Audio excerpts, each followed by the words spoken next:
Hey guys, my name is Simone. This is Simone Says, and welcome back to another video. Today we'll be doing a Q&A with Salus University's admissions office. If you guys didn't know, I am a third year international optometry student at Salus University, and I'm here today with... Hi everyone, my name is Rachel Snodgrass. I am an admissions officer at Salus University. I've been here just over 2 years, and yeah, I'm excited to talk about the optometry program today. Perfect. Thank you so much for being here. I just want to give you a big thank you for letting me do this video with you guys. A few days ago, I posted a question sticker on my Instagram stories, and I had a few of you guys submit some questions. Thank you so much to all of you that submitted questions. And since we do not have time to waste time, let's get into these questions. So like I said before, I am an international student. I'm actually Canadian. So one of the first questions that I got was, what does the process look like for students that are Canadian or international? Yes, so this is a really great question. And Simone, I know that you have personal experience with this, so this is awesome to hear, from someone who actually went through the admissions process as an international student.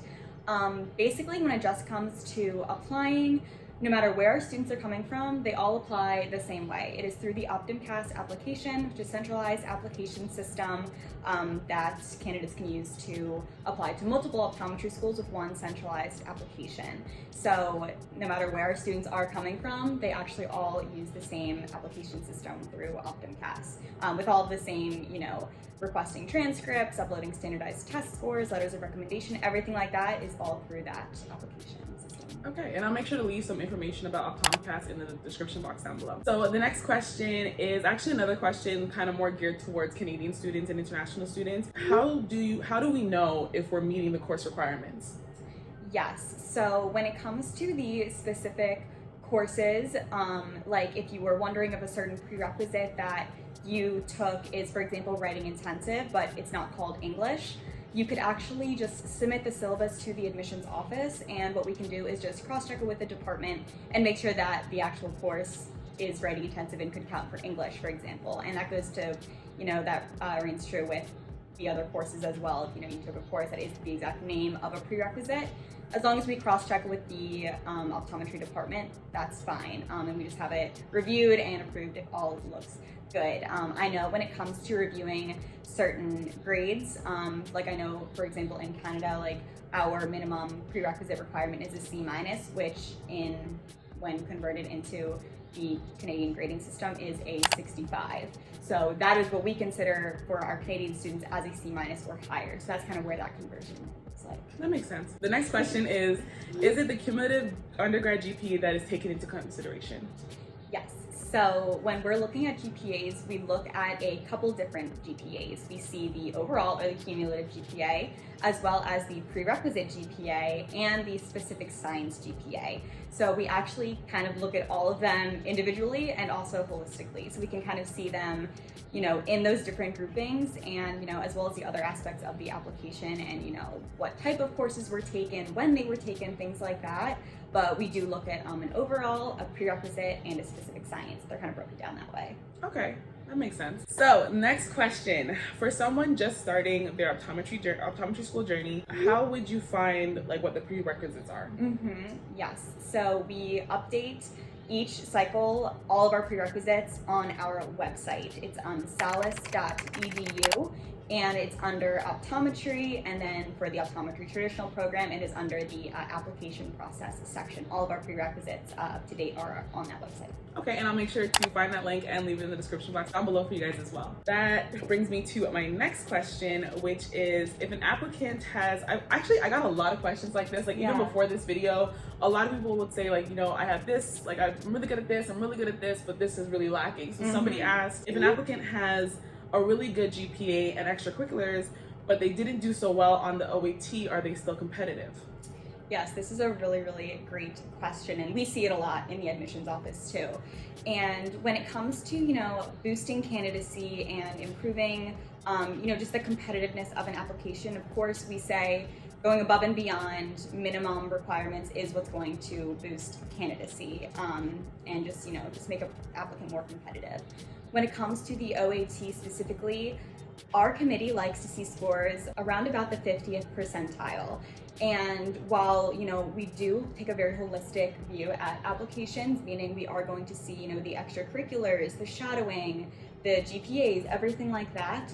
Our committee does like to see those scores around about the 50th percentile. And yes, we do take that holistic view, but at the same time, you know, if that is one part that you feel like you're not super strong in, maybe instead of gaining more and more shadowing to try to compensate, or taking more upper level human biology courses to compensate, maybe using that energy to take the test again and try to work at maybe raising your scores in a specific section that was really hard for you in the OAT. We do super score our OAT, so if you do take it multiple times, we will super score those OAT scores. So that's just kind of something to bear in mind. And additionally, we also accept the GRE, as well as just this past cycle, we also accept the DAT, the MCAT. So there were some adjustments for this cycle specifically. When it comes to those standardized test scores, really everyone takes tests differently, and sometimes some people are, you know, better than others. And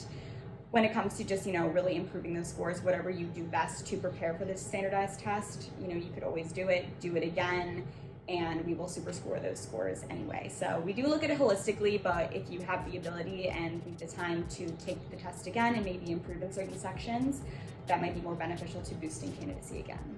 That is a very, very big point. I didn't even know that when I applied my first time to Salus.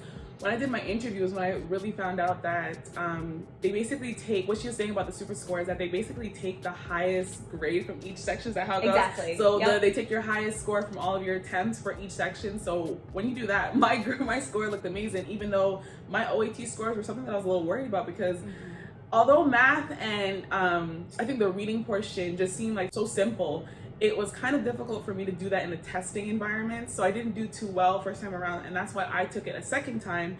For those of you guys who watched one of my previous videos, I said that I took it twice because I just didn't feel like I did well enough the first time around. And some schools, that is a good thing, because then you end up with this amazing score because they're taking the best of all of your scores. If that makes sense, if you have any other questions, let me know. The next question is, do we have to shadow multiple optometrists, or is one enough?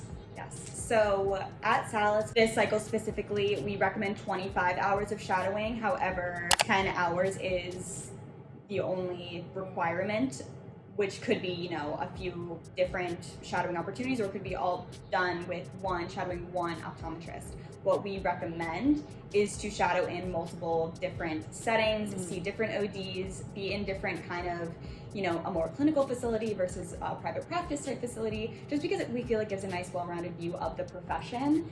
And we think it can also just help, you know, when it comes to you being exposed to more of the field, which will ultimately help, you know, when you're maybe in your admissions interview and how you're talking about the profession and seeing it in different lights, in different ways, in different places, from different optometrists. It can really help give that well-rounded view. That makes sense. Okay, so the Casper test, actually, from what I remember, it was literally introduced the second time that I applied to optometry school, so it's a fairly new test.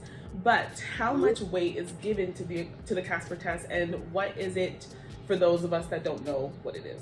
Yes, so the Casper test is a supplemental application that goes along with the OptomCas applications. So what it is, it's a test that you don't study for, you cannot prepare in any way, shape, or form.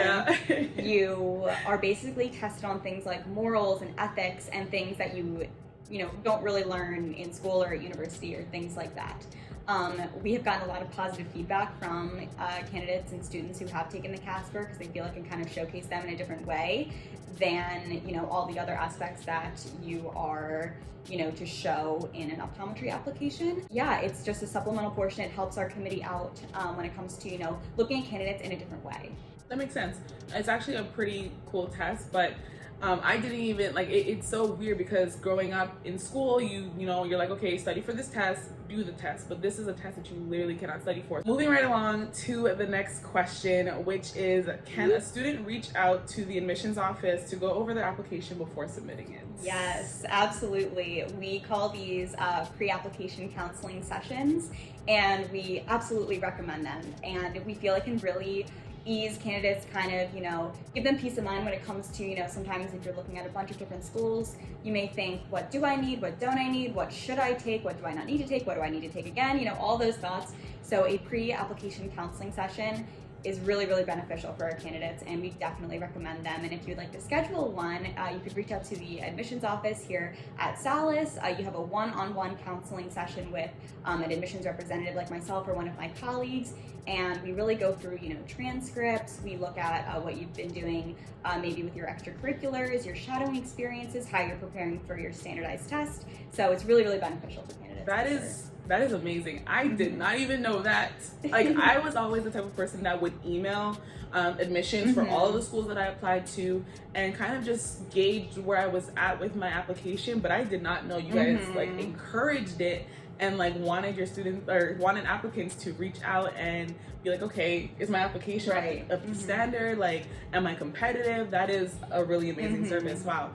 Okay, so moving right along, the next question is, when is it considered early to apply? Yes, so the whole OptomCas system actually opens up around about July 1st each cycle, 1 year prior to the year of a desired enrollment. So for example, the fall 2022 entering class, the OptomCas cycle just opened up on, I believe it was June 30th this year of 2021. So around about July 1st, 1 year prior to the year of desired enrollment. So when it comes to applying early, that is actually what we recommend because we work on a rolling admissions basis, meaning we actually start to fill our class when that cycle opens. So early would probably be around when the cycle opens. So, beginning of July, I would say all the way through the end of fall, early winter is considered early. And that's actually when we also recommend taking, if it's your first time go around taking a standardized test, that's actually around when we recommend to take it, between July and December, 1 year prior to that year desired enrollment, just because we feel like it gives kind of a more recent view of a candidate. So that's what we would consider early and what we would also recommend for a standardized test. That makes sense. Okay. And let's move on to the next question. Only a few more questions here. How do you determine who gets scholarships, and are applicants automatically considered for scholarships once they are accepted?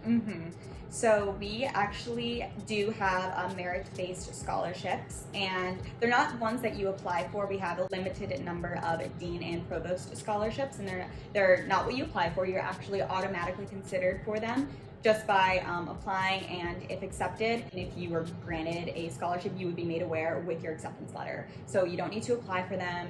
Just by applying, you're automatically considered for those scholarships. So moving along, so the next question is, what does the timeline look like for the application process? Yes, so like we were saying earlier, the application cycle opens around about July 1st of 1 year before the year of desired enrollment, and so that's when the application window is open and applications can come in.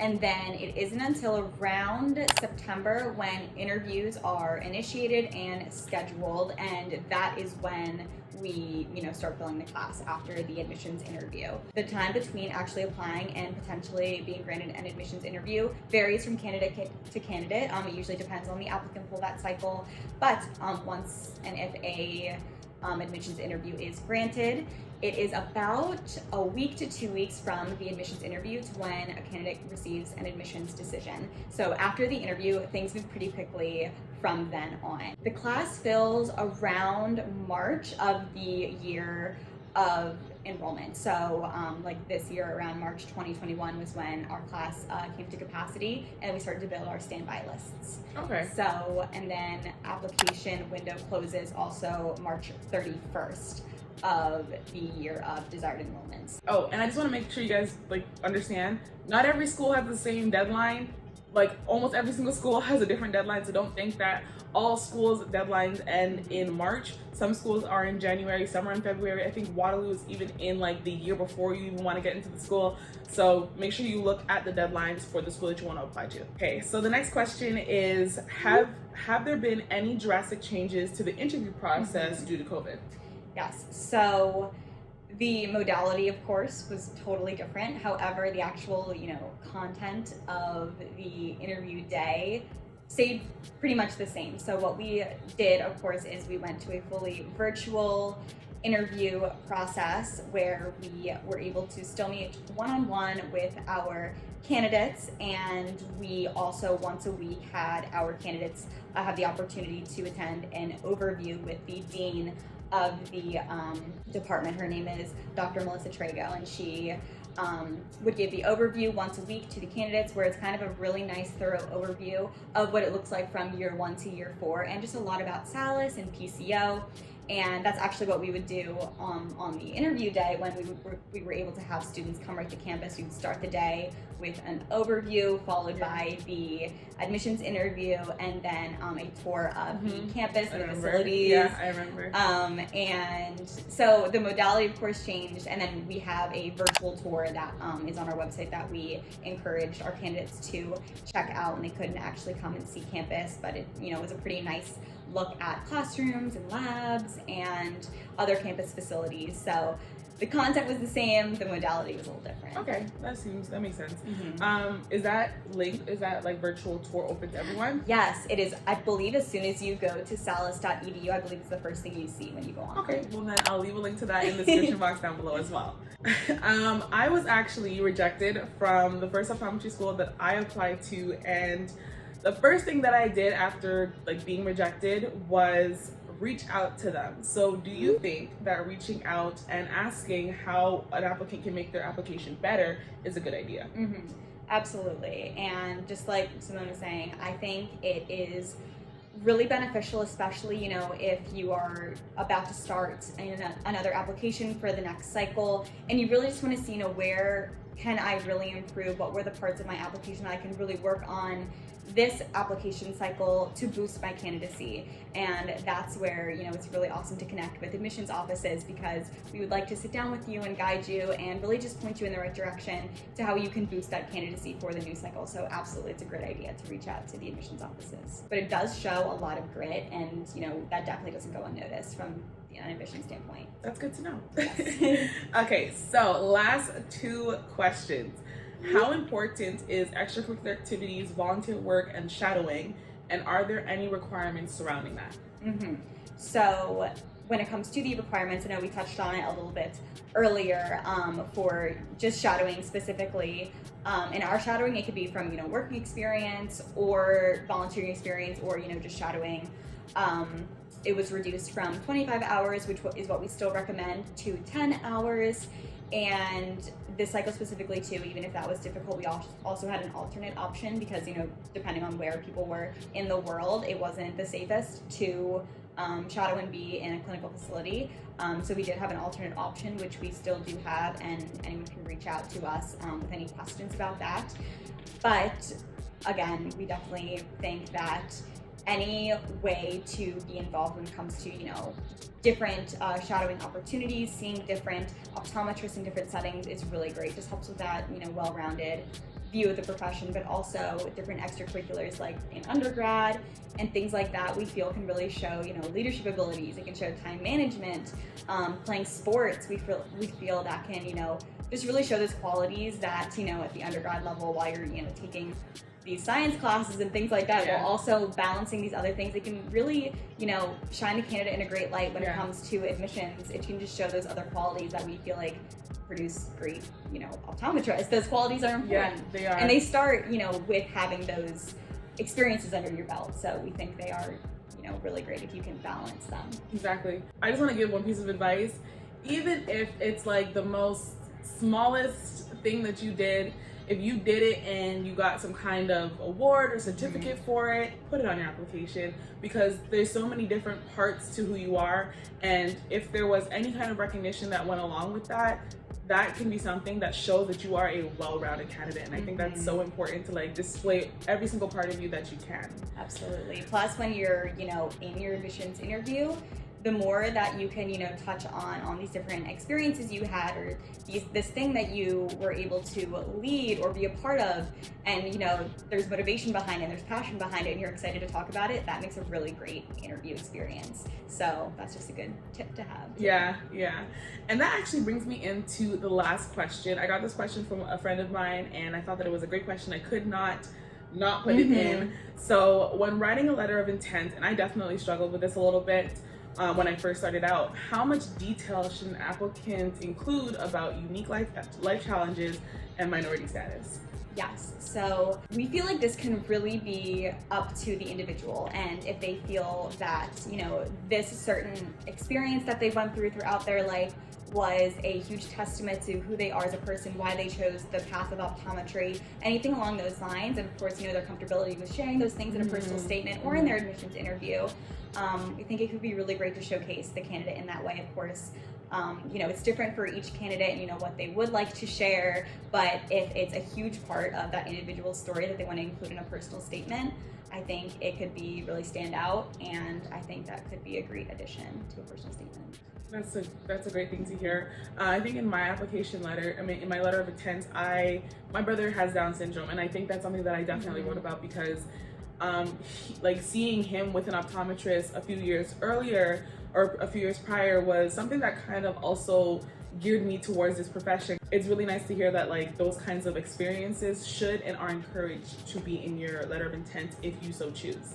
So that actually brings us to the end of the questions. Thank you so much, Rachel, for letting me do this video Thank you for with you guys. having me.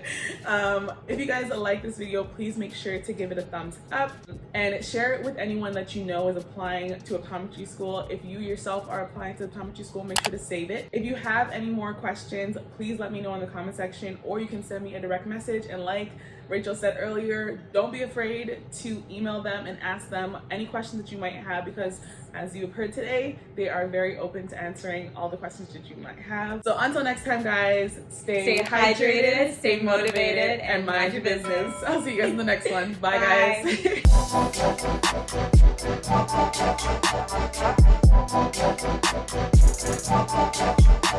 Guys.